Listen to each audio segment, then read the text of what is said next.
From Studio 3C in Rockefeller Center, this is News 4 New York. Now, as this new subvariant spreads, naturally, people have a lot of questions and concerns. To help us address some of those worries, we turn now to Dr. Ayman El-Mohandes, who is Dean of the CUNY School of Public Health. Good morning, Doctor, and thank you for joining us.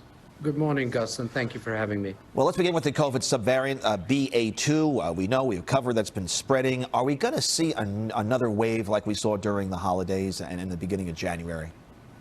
To be honest with you, unless we take more precautions and are more responsible, it's very likely that we will. There are already 17 counties around the country that have reached a level where the mask mandate by the CDC is enacted, and of those, 3 are in New York. Central New York, we have several counties, Onondaga, Oswego, Cayuga, Cortland, and Madison, where the number of new cases warrant for the governor to mandate mask wearing again. The cases are about 38 per 100,000, which is in Central New York, which is almost double for the rest of the state. So we have to be careful. And, you know, people have been using that terminology of endemic, but really endemic means low prevalence, but constantly low prevalence circulating amongst us.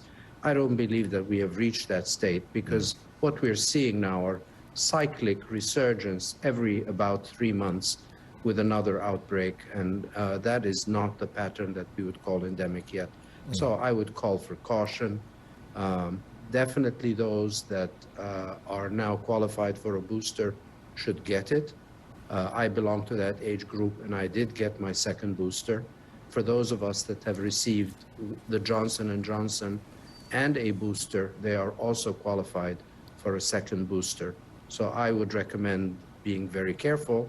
And even if the mandates for masks in our county or our neighborhood are not there, that does not mean that we do not practice personal responsibility.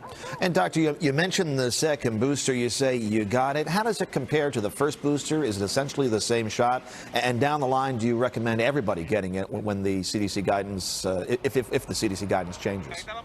Yeah, I got it. It was actually easier than the last one.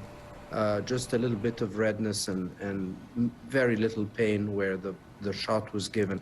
But I found it easier than the previous shots. I think eventually we will have to have a vaccine that has a more lasting immunity.